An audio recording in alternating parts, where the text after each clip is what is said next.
And here I hope I didn't botch this one up too badly, because initially I was going to present just on some of the more advanced OpenMP things, but they asked me to include hybrid execution. So what I'm going to do is I'm going to teach anybody how to use MPI or OpenMP. I'm pretty sure most of you know how to do that.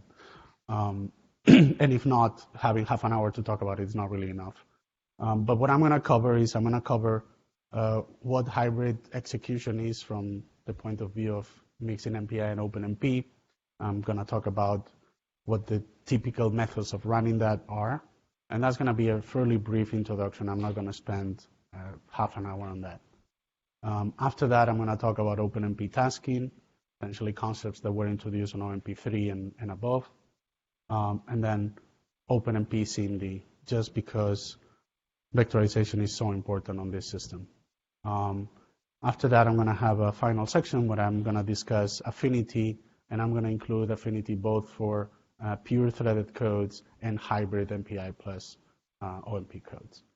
So that's going to be essentially very practical. How do I set up my Affinity here on Theta to make sure things are not right on top of each other and I'm using the resources appropriately? Right. So submit anytime. Don't be disappointed if the material for the introduction is a little bit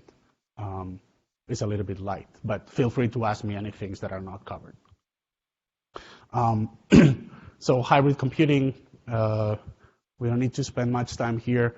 At the system level, we need to have something to communicate across nodes to make sure that our data is exchanged. That's going to happen here through the Cray Dragonfly network, and that is something that you need to consider because the bandwidth and the latency of that network is different from what you have on node when you are just doing pure threading, for example. At the node level, you're going to have your memory pretty much as the limitation, unless you have a PCIe accelerator of some time. And at the core level, you need to worry about vectorization, and this talk covers a little bit of all of this. So what is MPI? If somebody has not heard of MPI, I would be surprised, but essentially it's the message passing interface.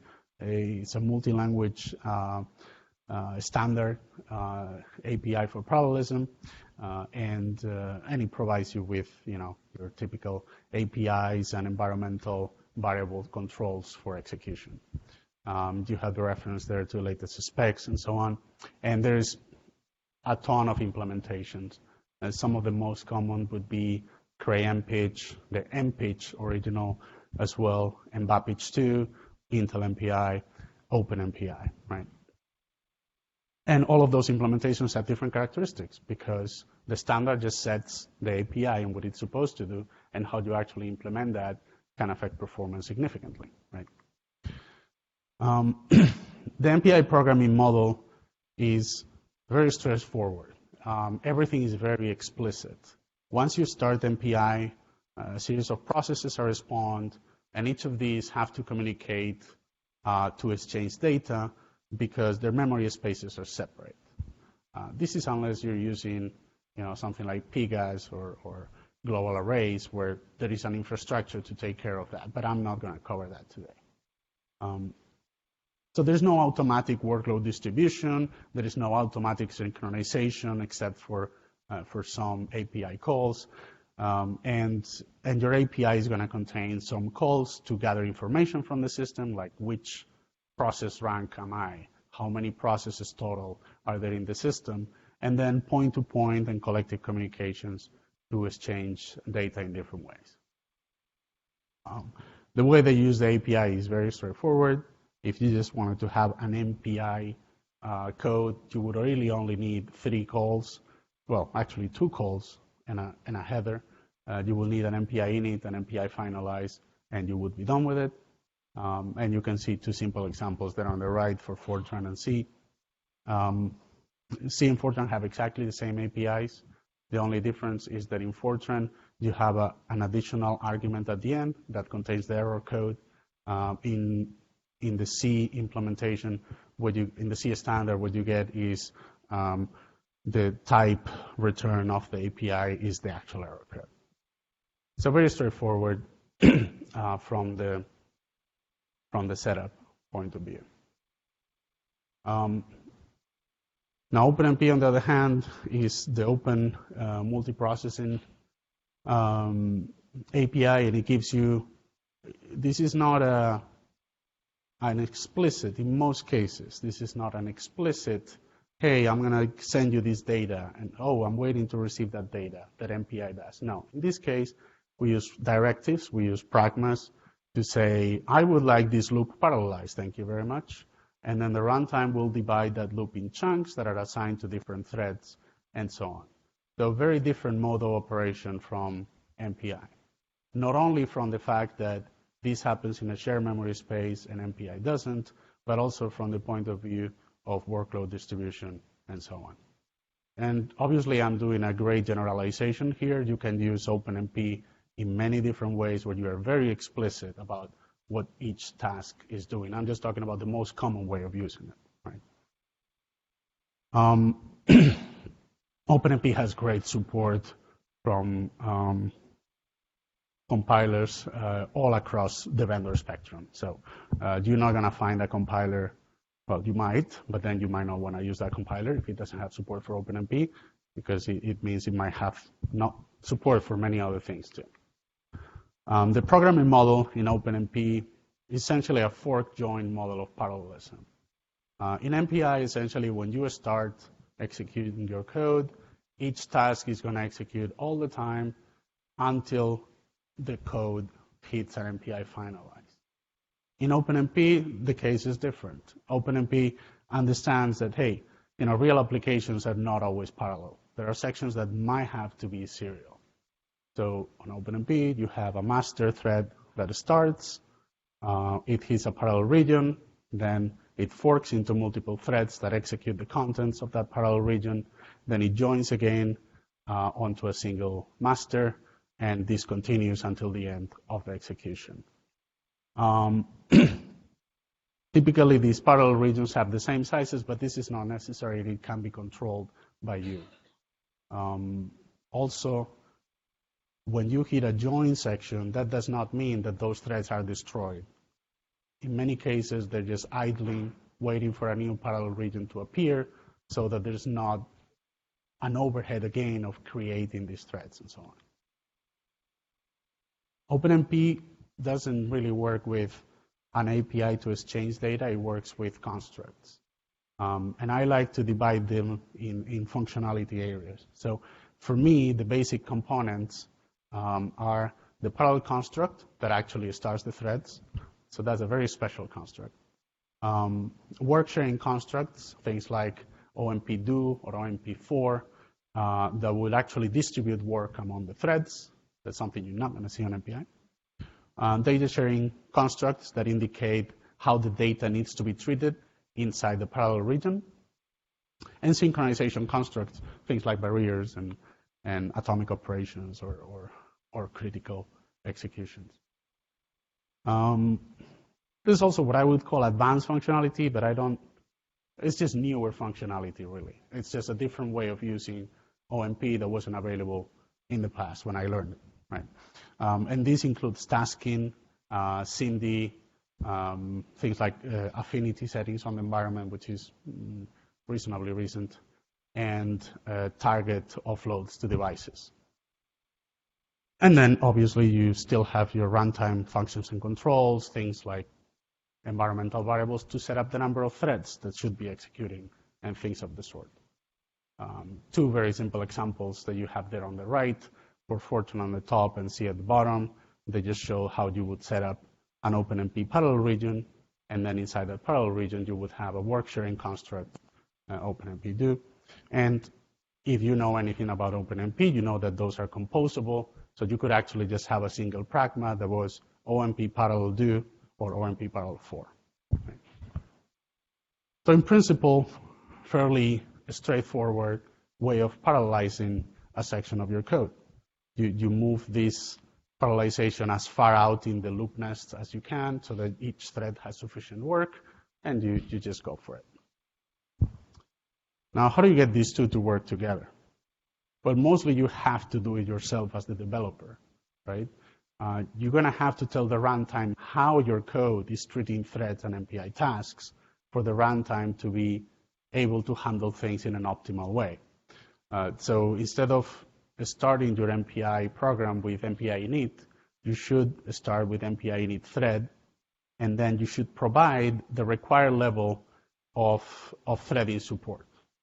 The 4 allowed levels, and each MPI implementation treats them differently and optimizes some of them and doesn't optimize others and so on, are MPI thread single, where only one thread is going to execute. So you just literally have only one thread running through the whole code. Thread funneled, which means that in your code, you structure the code such that only the master thread ever issues MPI calls.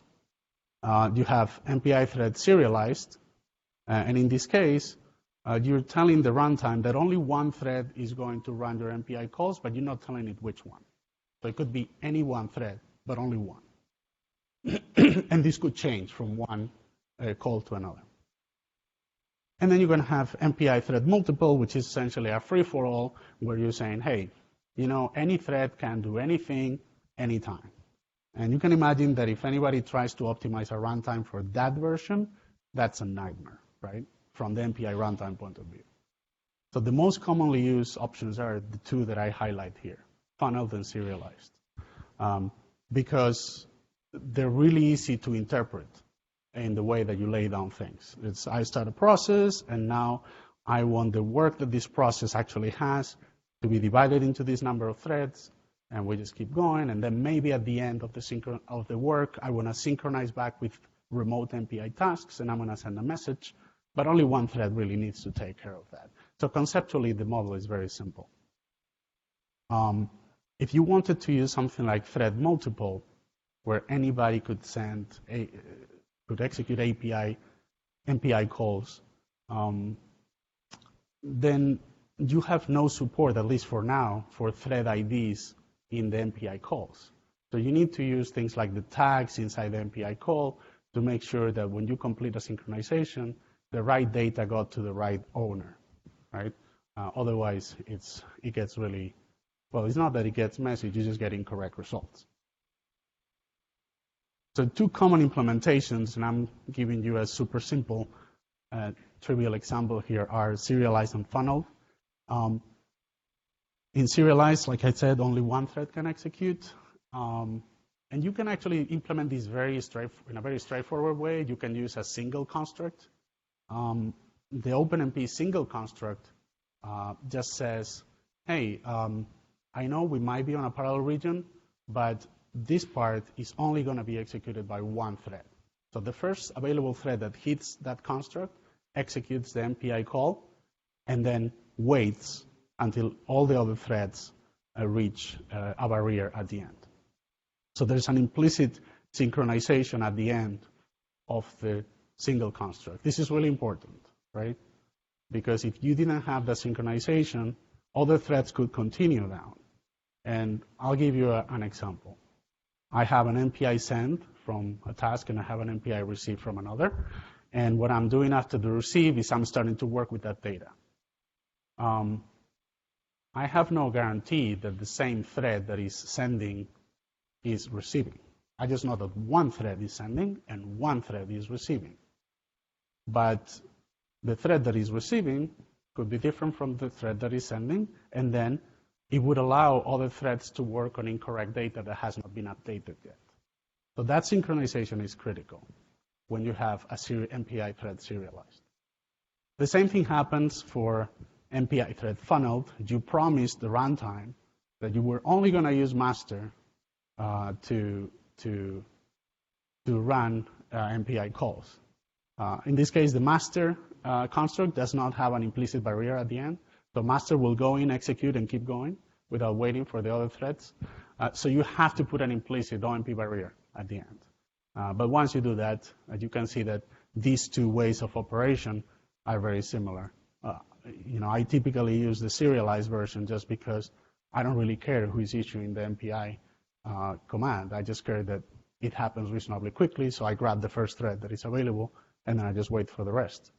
But you might have reasons why you want your master thread to be the only one that does it because of how your code is structured. So these are the two common implementations. And that's as much as I want to cover for this introduction to hybrid execution, right? If you have questions about how to go a little bit deeper into that, I'm happy to discuss them later. But I think for like these 10, 15 minutes I can spend on that, and that's pretty much what I want to show you. Just you have a specific way of initializing MPI. You have 4 options on how you're going to run this hybrid code. 2 of those are fairly straightforward, and those are the ones I would recommend most people. And just remember that your synchronizations around the OMP regions are going to be critical to ensure that you're using correct data, because the runtime is not going to ensure that for you. The runtime is just going to assume that you told it the truth and you know what you're doing. Okay. I'm going to move on to tasking concepts. And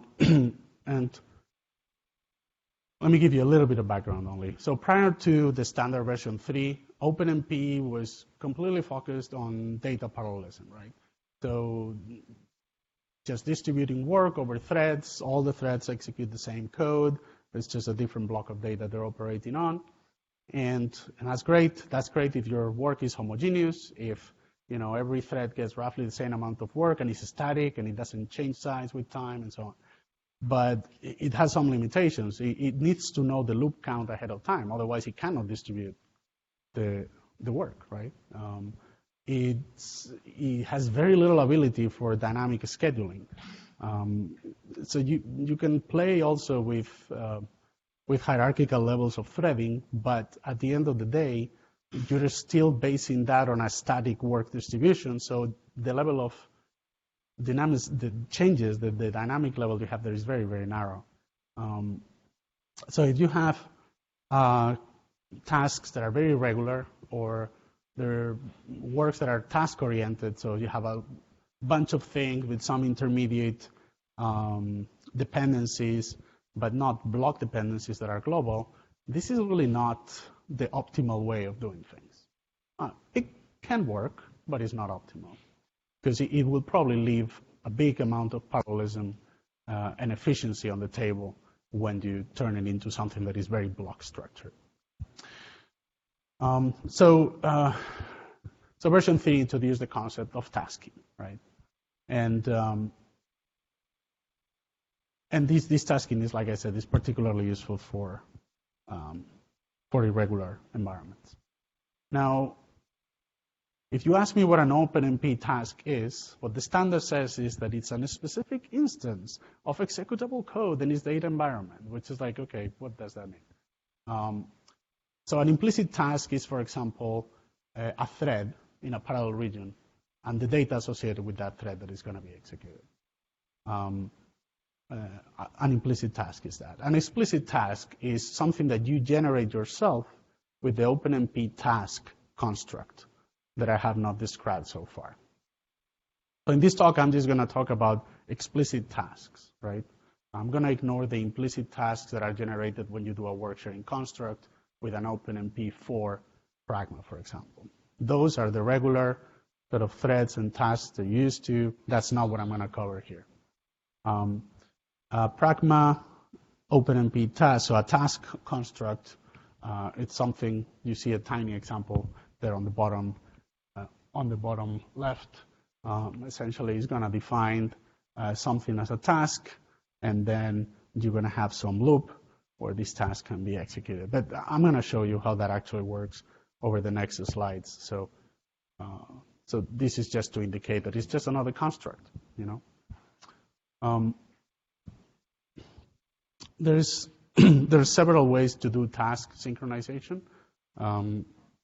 If you just need to synchronize tasks which are all at the same level, then you can use a task weight, and that's just for sibling tasks. And the example would be there on the left. Now, all these examples are in C because I didn't have a space, but given that the pragmas are almost identical for Fortran, I think it's easy to see how this would apply to a Fortran code. And if you have any questions, just let me know later. But it's it's a very straightforward conversion. Now, if you have nested tasks and you have sort of parent tasks and children and so on, and you might have multiple levels of this, you cannot use task wait. Well, you could, but you would have to do it manually at every level, which is really annoying and very inefficient. So there's the task group concept. And this task group concept is just going to introduce a synchronization point at the end of the task group, independently of how many levels of nesting you have, right? So these are the two ways that you can synchronize tasks. Fine. So siblings is more similar to, they're both sort of akin to an OpenMP barrier where everybody would stop. It's just that in this case, if you have nested tasks, you would use a task group to do that. Now this task decomposition, this is the key concept for tasking. You have problems that are, well, in fact, most problems have a natural level of parallelism that we lose when we do a translation to executable code.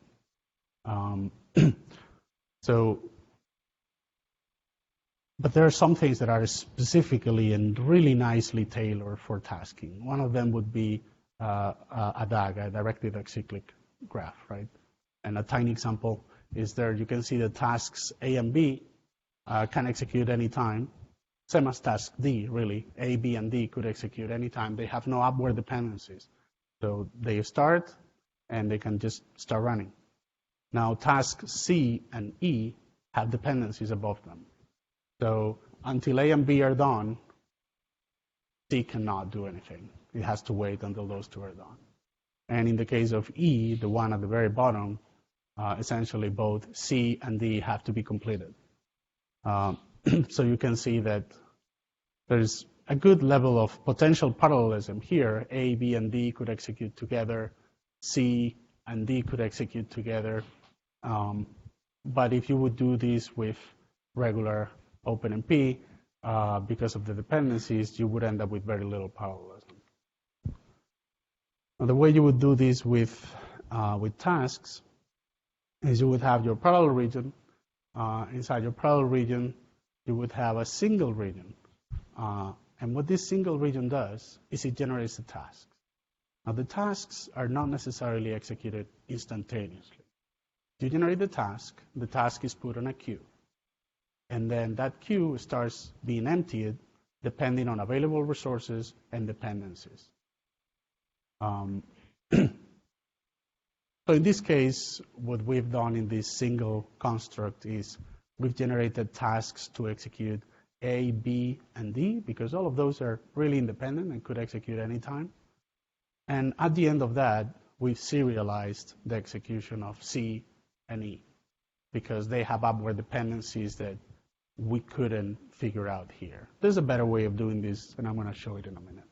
But you can see that here, at least, we're preserving some of the natural parallelism of the DAG. Now, step by step, how does that task generation and execution work? So first of all, master spawns a number of threads. Then one of the threads in this single construct generates a work queue with multiple items. In our case, there will be A, B, and D.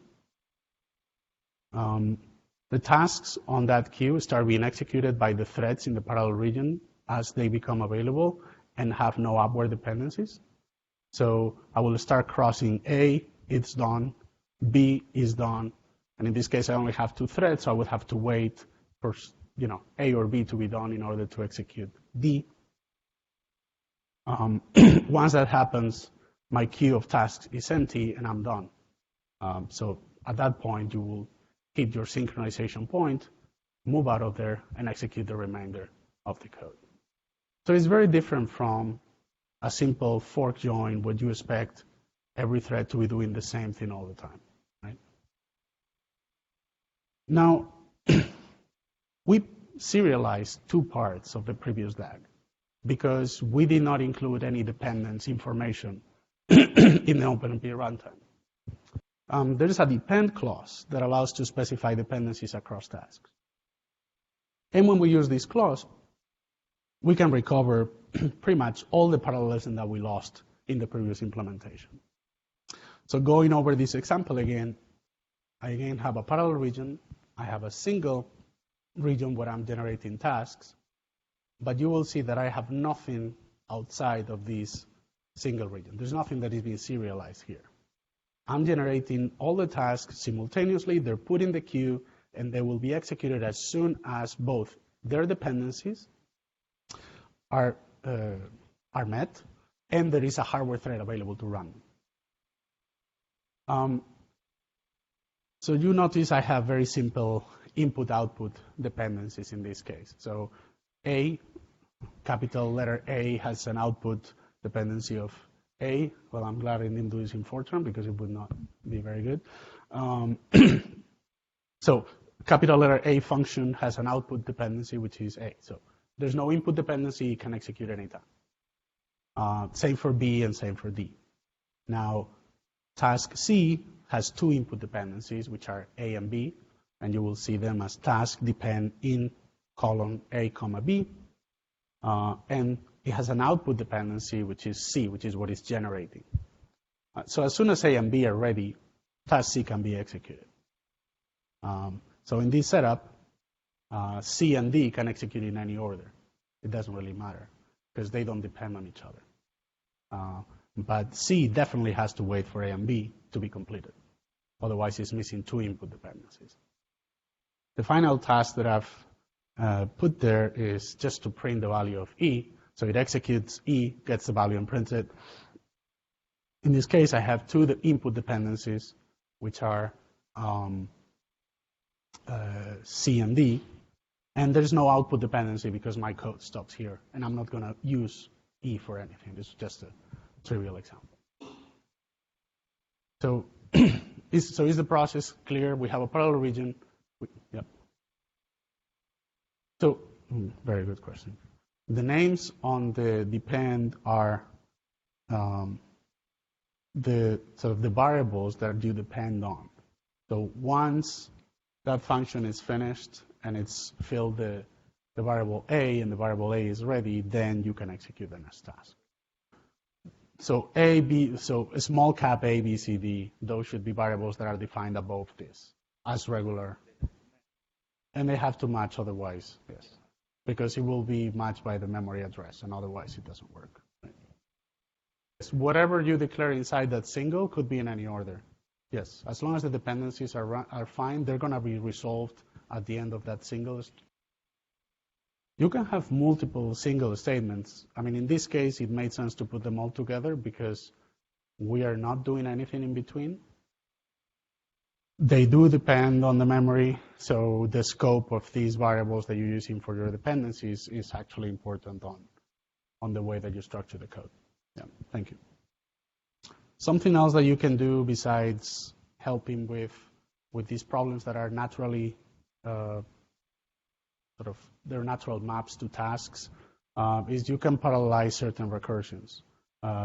This is just an example of a merge sort code, and typically you couldn't parallelize this with OpenMP, but you can actually generate two high-level tasks that merge the two sides and have a task wait. So for every time you go through the loop, you're going to execute those, then wait, because you have to, otherwise you're going to start trying to merge things that have not been properly merged yet. And that allows you to include a certain level of parallelism that you wouldn't have otherwise. So it's useful for this type of problems too. Now, other interesting tidbits, and there's a lot to tasking. All I'm hoping to do is give you an idea of how to set up for tasking and what the capabilities are, right? So tasks can be started and stopped at scheduling points. By default, they're what the standard calls tied, which means that they can only be continued by the same thread that has started executing them. But you can override that behavior. You can declare a task as untied, and that would mean that if the task has to pause for any reason, any available thread can retake it and run it, and it doesn't have to be the original thread that it started. That might have some performance issues because of data, but it could be useful in cases where there's a possibility that you're going to get stuck if you are forced to use the same thread that generated the task. That started the task. You can introduce your own scheduling points by using task yield points, and that would allow you to put a point where a task can be stopped or continued. And then something else that is useful is, say that you want to define tasks as, you want to define an independent task for each loop iteration of a loop that you have, but you don't want to have to go one by one. So you can use this Pragma OpenMP task loop to do that, and they will be generated for you automatically, essentially. Okay, so for tasking, as a summary, it's mostly used in irregular computing cases, because if you don't have a case that is irregular or that has a lot of odd dependencies that are sort of localized dependencies rather than global synchronization points, if you don't have that, then there's not much point in using tasks. You might just as well use regular OpenMP work sharing constructs. You generate them on a single thread, and then you can specify dependencies to improve the scheduling efficiency. Anti-tasks, often used to ensure progress in case you have something that is continuously generating tasks to the point that nothing can be executed because that's blocking. So you could essentially untie that and get some things executed, and eventually a different thread is free to pick up task generation and continue. And I didn't mention this, but so if you're familiar with the way data is treated inside parallel regions in OpenMP, first private is the default for any of these tasks in terms of data sharing, right? And and share variables for share. Okay, so now on to SIMD. SIMD was introduced around 4.0, and it included a whole bunch of changes. I mean, the spec in 4.0 introduced a ton of changes to actual OpenMP. Well, I would say additions, not changes, but it included target constructs that I'm not going to cover today, because really you have one processor in Theta. There's not much point in having the processor target itself. It would make sense if you had an accelerator device on a PCIe bus or something like that. Task groups and dependencies. So this was introduced, and it helped with efficiency. And the things that I'm going to talk about are SIMD and Affinity. And then there's refinements to SIMD, but refinements to all of these are continuously being added to the spec. So in this particular system, SIMD is quite important. The compiler, and I can talk to the Intel compiler, which is the one I'm more familiar with. It's really quite good about vectorizing your code, but there are certain things that it can just not do. If you have a function, it can't vectorize that inside the loop, right? If you have two loops and you have very little work on the innermost loop, but you have a significant amount of work if those two loops were merged, the vector pass cannot, it will probably tell you that it's inefficient to vectorize the innermost loop, and it won't be able to vectorize the outer loop. So there's a whole set of limitations that can prevent you from doing good vectorization on a code. And SIMD can help you go around the vast majority of those. So the OpenMP SIMD is just a directive, the same as OpenMP do is a work sharing construct. So this is a construct that allows you to indicate to the runtime that it has to vectorize this execution. Well, to the compiler. So two simple examples. There is a regular construct that has additional clauses that you can use. The clauses that you can use are there on the list on the right, and I'll talk a little bit about them in the next slide. But the one thing you always have to keep in mind when you do OpenMP SIMD, you are telling the compiler that there are no dependencies in this loop and that it is safe to vectorize. Right? If that is not true, you're going to get incorrect results or you're going to get a crash. Once you do an OpenMP SIMD, there is no checks for dependencies. It's as if you said, pragma be there, pragma vector always. I don't care, I have no dependencies. Fine. So that is your job as the developer to make sure that is true. I just like to be very explicit about this because it's so easy to force vectorization with SIMD that sometimes you can get a little careless and then you run into a lot of trouble.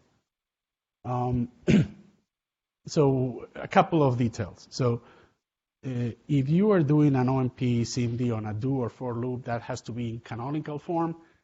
That pretty much means that it's a straightforward loop and there's nothing odd about it.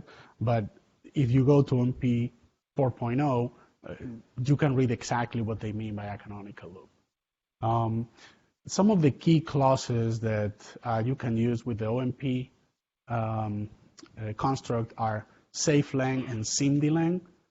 So SIMD-len would be your preferred vector length. You're telling the system, I want to have 8 elements as the vector length, which would match the 512-bit in kernel.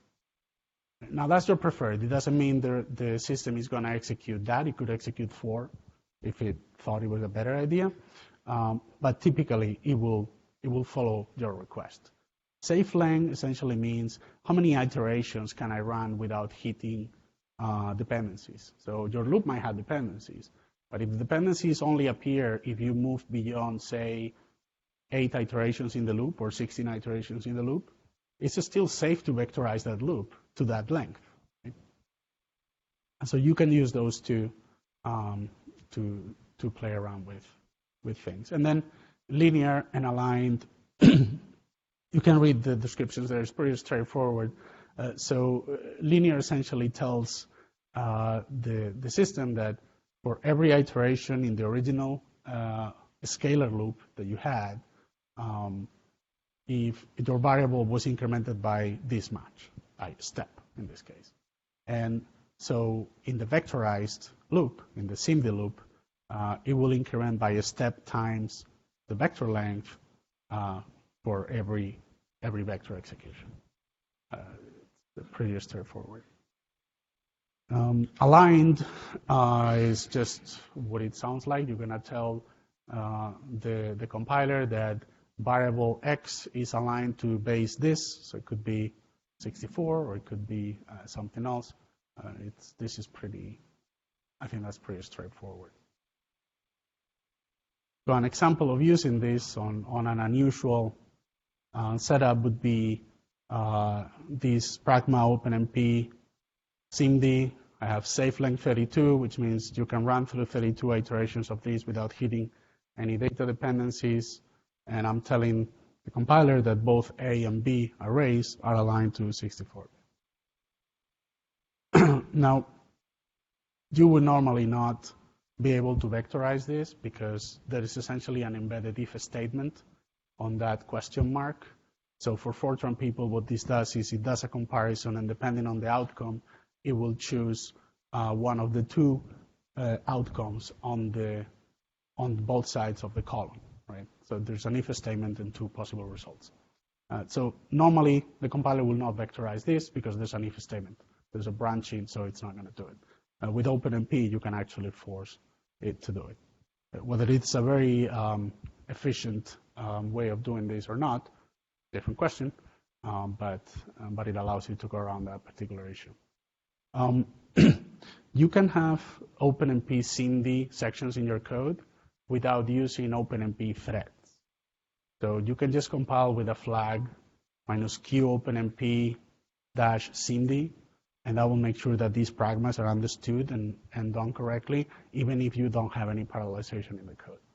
It's kind of unusual, but if you use -q OpenMP, it will understand both the regular OpenMP threading and the SIMD constructs. Something else that you can do with SIMD that is typically not possible with regular vectorization is that you can declare functions to be vectorization enabled. What that's going to do is the compiler is going to generate multiple versions of a function so that when it finds that function on a SIMD loop, it can actually call the right version and is actually able to vectorize the whole loop, right? With regular vectorization, this is just not possible. There's no other way to do this other than using SIMD. One little example is there. You would simply declare SIMD and say OpenMP declare SIMD for a particular function, in this case, the function called work. And then if you are in Fortran, you have your function and you do exactly the same. You do an OpenMP declare SIMD with whatever clauses are appropriate. And the clauses are very close to what you saw in the SIMD construct. The only thing that is different here is in branch and not in branch. So if you know the function, it's going to be in a branch, you should tell the compiler to help it generate the right code. If you know it's not in a branch, that also helps because it simplifies the number of versions that have to be generated. If you don't say anything, the compiler will generate enough versions to cover both cases. So you will declare the function, and then in order to use it, you don't really have to do anything special. It's all in the declaration. So you can see at the top there that I declare SIMD this work function that just does that sort of if statement and assignment. And when I call a loop that is, when I execute a loop that is vectorized with SIMD and has this function inside, the compiler automatically will choose, well, the runtime rather, would actually choose the right version of that function so that it can actually be vectorized fully. This is something that you can only do with SIMD. Actually, that's something I completely forgot to say. So you can compose SIMD and threads seamlessly. OpenMP is really good about this. So you can have an OpenMP parallel for SIMD. And what that will do is, well, there's a bunch of clauses that you can use with that. But what that will do is it will distribute the work among the threads that you have declared, but it will try to make it always a multiple of the vector length that you specify on the SIMD clause. And that way you get the best of both worlds. You get the work distributed, but you also get it distributed in a way that is efficient for the vectorization. Something I didn't mention that is also perfectly possible with OpenMP SIMD is if you have nested loops with nothing in between them. Say I'm doing a loop in X, Y, and Z, but I don't have any instructions in between the loops. Then you could do an OpenMP SIMD on the outermost loop instead of on the innermost loop, which is something the compiler would never do for you, right? So that's interesting too. Okay, and I was a little bit slower than I thought, so let me pick it up a little bit. We just have a few more slides. So on MP4, we introduced a concept in OpenMP of places and policies. And some of you might be thinking, well, I'm using KMP Affinity. Why are you not talking about KMP Affinity if that comes from Intel and blah, blah, blah, blah. The reason I talk about OpenMP Affinity is because it's perfectly portable, and I find it really simple to understand. So I prefer to use the Affinity from OpenMP. Now, if somebody prefers to do this with KMP Affinity, sure, you can go ahead and do it. It's not a problem. But this is what I want to discuss. So it introduces two different concepts, places and policies. Essentially, places tells you coarse-grained, where are you going to put things? And policies give you a more fine-grained, this is how you're going to place the thread inside those places, right? And If you, well, let's just say the environmental variables to set these are OMP places and OMP proc bind. And you could actually use proc bind as part of a pragma clause in a parallel region if you wanted to do it directly from the code, but normally you don't have to. So if you have pure OpenMP on Theta, one of the things that you can do is just completely disable the AP run affinity with -cc none, and then control everything with OpenMP places and OpenMP proc bind. And this works just fine. What you don't want to do is you don't want to mix both of them, right? You want to control things through AP run or through the threading affinity, unless you're doing both MPI and OpenMP, which I'm going to talk in 2 slides.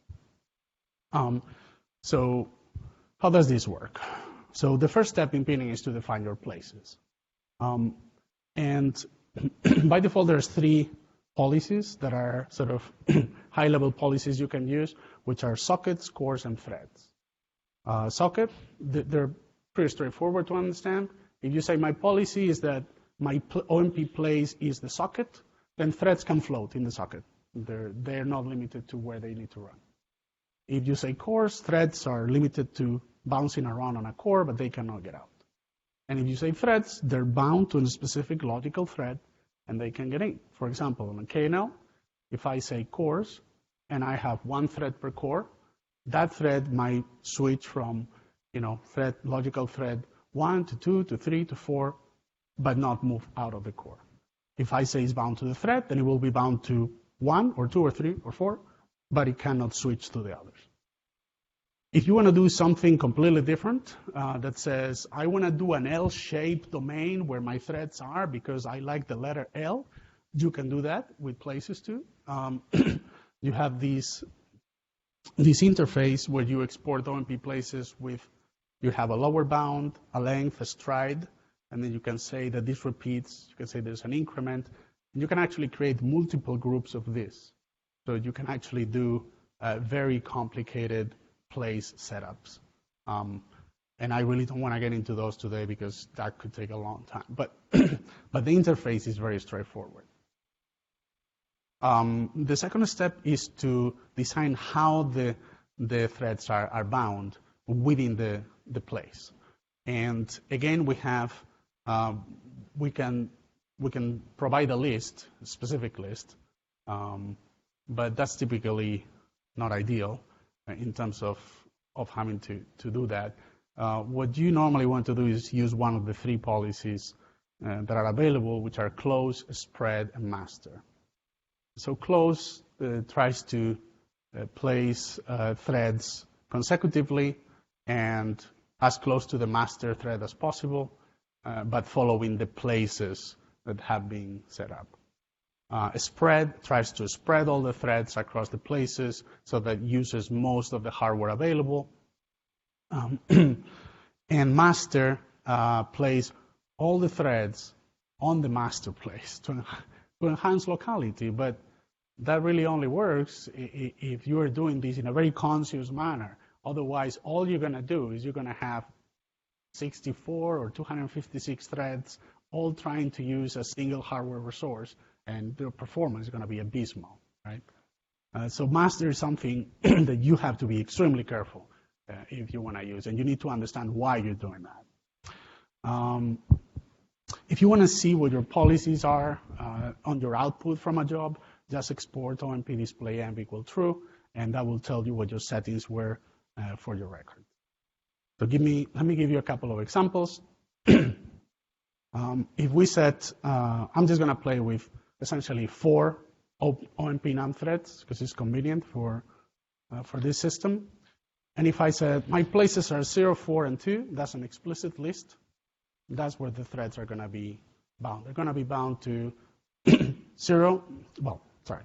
It's an explicit list that starts at 0 and goes on units of 2. So my threads are going to be bound to 0, 2, 4, and 6. Now, if I say places threads, and I say bind close, they're going to be bound to 0, 64, 128, 192. And you say, well, that doesn't look very close. But actually, if you see how logical threads are assigned on a KNL, core number 0 has threads 0, 64, 128, and 192. Because the actual thread assignment is contiguous across the nodes. So in the case of saying threads and close, all my threads are bound to one core, and each of them is bound to a specific thread and is not allowed to float within the core. Now in the next example, we also bound to threads, but we say spread. And now what happens is that the threads are bound to a specific logical threads on the KNL, in this case 0, 16, 32, and 48, but they're not on the same core. In this case, they've been spread, and that's actually a pretty good spread. You think we have 64, and it's essentially each of them is on the first core of each of the 4 quadrants of the processor. The last one, which is the one that I personally use the most, is putting OMP places as the cores and then saying that you want to spread. When you do that, what you get is that each of your 4 threads is assigned one core and allowed to float. So you see, if you look at the second example, where all my threads were bound to the first core, it was 0, 64, 128, 192. That's exactly the same that we have for the first thread on this last example, but it's only, the difference is that in this case, one thread is allowed to float on that core, rather than being bound to one specific thread. And the other 3 threads are also going to be bouncing around. Well, they're not. They're allowed to. In most cases, they're going to stick to one of the hardware threads and stay there because the runtime is not going to see any reason to shift them. You're just allowing them to shift in case that, for example, there's suddenly always activity and your thread is interfering with it. So the runtime might decide to move it within the core, but to a different thread. And that can actually help you in terms of processing time. So using places and proc bind is fairly straightforward. You choose whether you allow them to float or not, and then you choose how close or spread you want them to be. When you're using MPI with OpenMP, things could be a little bit more complicated. I personally think this is pretty straightforward. What you have to do is you define your affinity for MPI in such a way that it has enough hardware to spawn the threads you're going to use underneath. And then you set up your OpenMP affinity for each of those tasks, and that's pretty much the whole story. So let me show you an example here. Say that I have 16 threads. I'm going to pin to the cores, and I want to use a spread setting. Say I have 4 MPI tasks and a total of 8 nodes. So I'm going to have, 4 MPI tasks per node. Otherwise, that's kind of useless. So I will have 4 MPI tasks per node and then 8 nodes in this. The way I launch MPI run is I launch with 32, which are the total number of MPI tasks, n equals 4, which is 4 MPI ranks per node, minus CC depth, and I'm going to find my depth as 64, right? And minus J4. And the reason for that is that now I have a depth of 64, which divided by 4 threads gives me a width of 16. Well, what that means is that each of my MPI ranks has 16 places to place the threads. That's that combination of depth and minus J is what gives you how many actual places to place the threads the system has. So let me go one back. So that's really all you have to do. You need to match your depth and the number of threads per core so that each MPI rank has enough hardware available to it to spawn the threads. And with this setting, what we should be seeing is that task number 0 is going to have each one of the 16 threads floating on each one of the first 16 cores in the system. When you move to rank 1, that's going to start on core 16 and go to core 31, and it's also going to let the threads float in each of the cores, and so on and so forth. Right? So for me, this is one of the better ways to launch a code, at least to begin with. You might want to refine later, but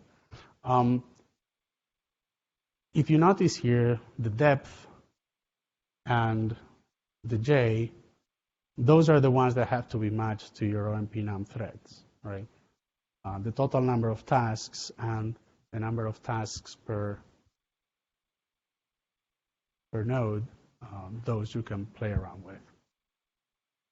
As long as you have enough cores for every MPI task, you will be able to use the OMP Affinity underneath. NUMA considerations, we actually talked about this before in the previous talk, so we don't need to go over this. What I normally recommend for Theta for settings on hybrid is to use that MPI, that AP run command that I indicated before with total tasks per node, and then your depth would be 256, which is the total number of threads available, divided by the number of tasks per node. So, and then J4 because it's 4 threads per core. So if we go back here, you see we have minus depth 64. That's 256 divided by the 4 MPI ranks that we have per node. Each of those has 4 hyperthreads that, in this case, allow each of the tasks to float across 4 on each core.